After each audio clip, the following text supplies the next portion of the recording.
It is kind of hard for me sometimes to make videos or to talk about my thoughts or my feelings, I guess, and to share them. I have a hesitancy to not want to do that a lot of the time, and I have been challenging myself to push past that and to do that, anyway. And so, along with sharing my journey through my chronic health issues and diagnoses, and what helps me, what doesn't help me, and maybe it can be helpful to other people. I also wanted sharing about it to be something that helps to bring awareness to the conditions, and something that helped me to ultimately heal in a lot of ways too, and to I guess not stay quiet about them. And I also wanted to just talk and share, other aspects of my life. And I thought that I would make a video talking about the Epstein issue that has been going on, and to just share my thoughts and my feelings on it. Everybody has a different view or outlook on things, and my thoughts and opinions are a dime a dozen, just like everybody else's. But at the same time, I realize that just like everybody else, their voice and their thoughts matter, so do mine. And so I thought that I would just, share, I guess, my thoughts on it. And what I wanted to talk about mostly is in regards to faith. So I have been coming across videos, two different types of videos.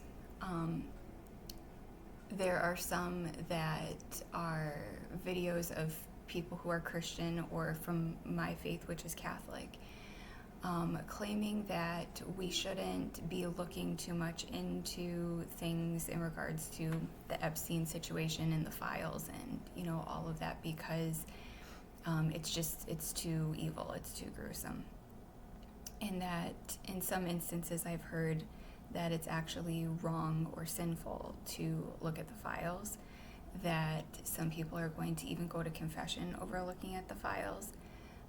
And then I have seen on the flip side some people speak out and talk about how important it is to have these people held accountable for what they've done.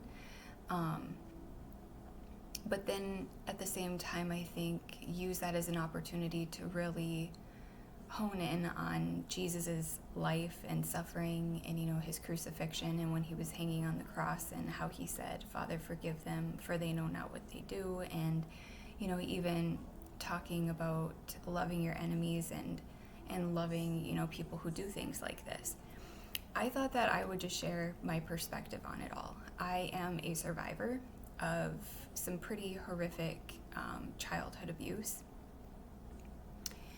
And I have been going through some pretty intensive therapy myself over the past, pretty much, on and off throughout my life, but really over the past, I would say, 5 or 6 years, I've really done the most work that I think I ever have, made the most progress that I ever have in my life, and uncovered the most answers from my life that I didn't previously have. And I still don't have all the answers that I need or want, but I certainly have much more than I ever did. And so to me, that is a really big deal.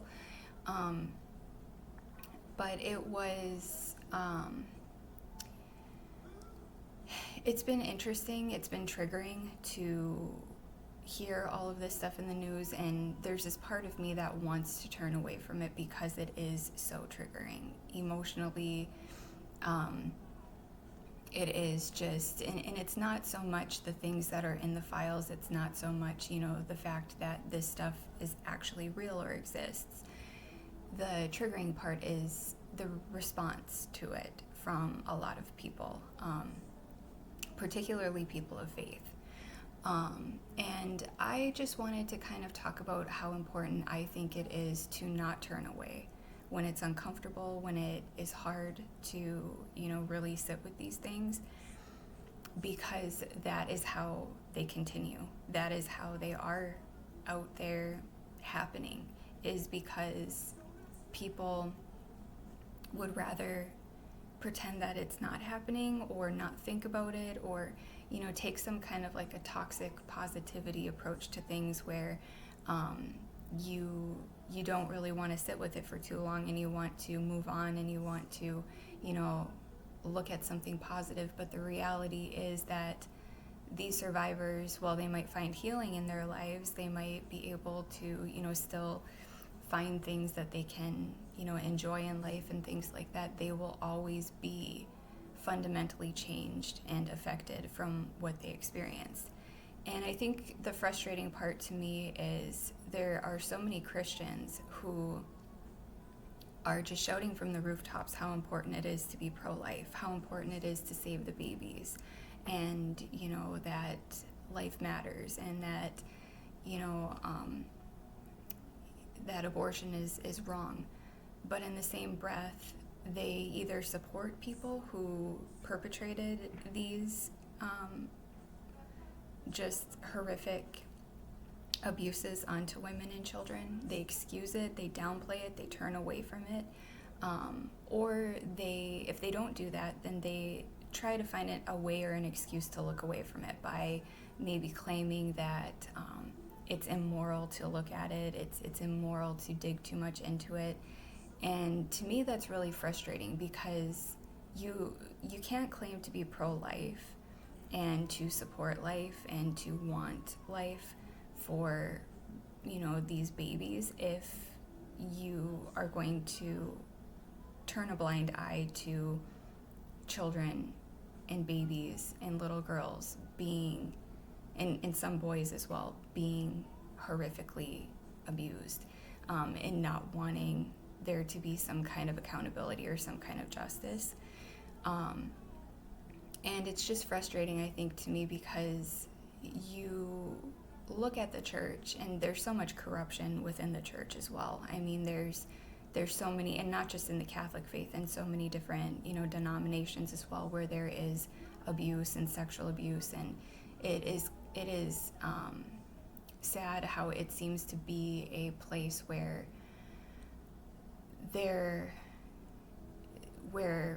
people will gravitate towards those professions to kind of place themselves in a position of power where people wouldn't be as suspecting of them, and use that to their advantage to take advantage of those who are vulnerable to being abused. And it's sad, because you want to think that if something were to happen, if something were to go wrong, you could go to these people within your community and turn to them about it and tell them what was going on, and they would find some way to help you to get justice, or to help that person to not be in that position of power anymore, so that they didn't continue these abuses. But when you see these people from your faith community turning a blind eye to these things and saying that it's too gruesome, it's too evil to look at, it doesn't really feel like a safe space for people to find help if they need it, if they're in situations like that. It feels like they're going to be discredited. It feels like they won't be believed or acknowledged, or like it's a safe space to get help. And I think that is just really disheartening, especially when it's men who have that kind of a view. I know that it's probably not an easy thing to read about. It's not an easy thing to look at. But at the same time, your whole, role that God designed for you is to protect children and women. And, when you turn away from that, and try to label it as being morally superior by, not looking at things that are wrong or evil, I think that's really cowardly. And, I don't want to say that, I know that everybody's journey is different, in faith. Maybe you feel like God truly is telling you, these things are too gruesome to really think about or look at. But I would just challenge you to, really look deeper into it and to try to figure out if it's your own, just discomfort with it, I guess. Because it is gruesome and it is hard to read and it is hard to acknowledge, but it is reality. And like I said, the more that it is turned away from, the more that it gives a space to continue on. And like I said, as a survivor myself, I know that the hardest part about these kinds of things isn't necessarily what you endured or what you went through. It is the response of people around who are claiming to be good people, claiming to be, people who will, walk with you through suffering. And from what I have gathered from my own faith, we are called to walk with people in their suffering. We're not supposed to shy away from it or turn away from it. We don't have to take it on ourselves to the point where, we can't function in our daily lives. But we are supposed to help people to carry their crosses, help people to, endure the things that they experience in this life. And part of that, I think, is looking at things that they have experienced with a perspective of what would it be like if I were to have seen the things that they saw with their eyes? What would it be like if I were to have felt the things that they had to feel, or, experience the things that they went through? And I could almost guarantee that if it was you that was on the, it's only by the grace of God that we're born where we are, that we're born into the families that we're born into, the homes that we're born into, the circumstances that we're born into. And we could have very well been born, into a different kind of a setting or an environment. And we could have been those people, we just weren't. And to really look at that and realize, if that was me, I wouldn't want people to say that it was too much to look at. You would want people to understand what is happening, what is actually really happening, so that the more people that are aware, the more people that can come together and kind of stand against it, the greater chance it has to not continue on.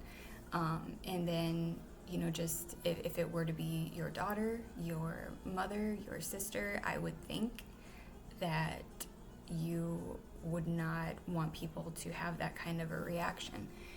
And, as far as talking about loving your enemies, talking about how Jesus said, Father, forgive them, for they know not what they do, I think that is something that everybody needs to kind of, make it to that place in their journey with Jesus. But people who experience trauma, it is a lot different of a journey. It is okay for them to feel upset and to feel angry over what they experienced and over what has happened to them. And I think that's also something that gets to be really just confusing to a lot of people, especially to survivors, is the, aspect of forgiveness, the aspect of trying to work through some of these things in terms of faith and the church, and trying to find, what that looks like for them, because they have every right to want justice and accountability, and we should want that for them too. And I don't really think that it's our place to really tell them, you should be viewing it through this perspective, or that you should be forgiving these people that have harmed you in this kind of a way. And, I don't know. I think that it's just, I saw somebody who was making a video talking about it all and saying how angry it made them, like to the point where they felt like they held hatred in their heart and anger to an extreme towards these people. And you know how that was, in a very real sense, like wrong to, because we're not supposed to be angry with people, we're not supposed to hold hatred towards people. And I think that that is where it tends to get really hard, you know, when it comes to faith, because there are some things that are so wrong and so evil that they will make you like blood boiling angry. And it's just, I don't know, to me it's sent me to this point in this place in my own journey with my faith, where I just feel like, you know, it is good to be meek. It's good to, you know, have humility and to not be angry with people and to not hold hatred towards people. But at the same time, when there are things that are this heinous and this evil that have occurred, I just have the hardest time, you know, I guess looking at it through that perspective. So I wanted to just make a video and, you know, talk a little bit about it and talk a little bit about my thoughts on it, my feelings on it, and just hoping that somehow the survivors of this abuse end up seeing some sort of justice, end up seeing some sort of accountability that is taken, because it's really unreal. But at the same time, it's not. Like, I have lived through enough in my own life to understand, you know, the intricacies of power and of, you know, just the corruption, I guess. But at the same time, it still is so just, I guess, crazy to think about, just how this is actually reality, you know? And my heart is really with anybody who is affected by anything that is going on right now, anybody who has experienced any sort of trauma that is being triggered, you know, that is having a hard time seeing just all that is going on right now. And you're not alone, and I just wanted to talk about how important I think it is to not turn away from it, how much I don't think that it is a sin to read these things, to see them for what they actually are, in order to develop a greater empathy, a greater understanding, a greater sense of support as we try to walk with these survivors through their experience and their journey. It's kind of hard to really empathize with people, and it's kind of hard to really truly support people if you're not willing or able to see what they experienced or to hear what they experienced. And I don't understand, like I said, I don't understand how you can claim to be pro-life and in the same breath, you know, turn a blind eye to it, or try to turn away from it and label it as being morally superior, the morally superior thing to do, I guess. And so I just wanted to share, you know, what I think about it and that whole aspect of, you know, what is going on right now. And that is it for this one.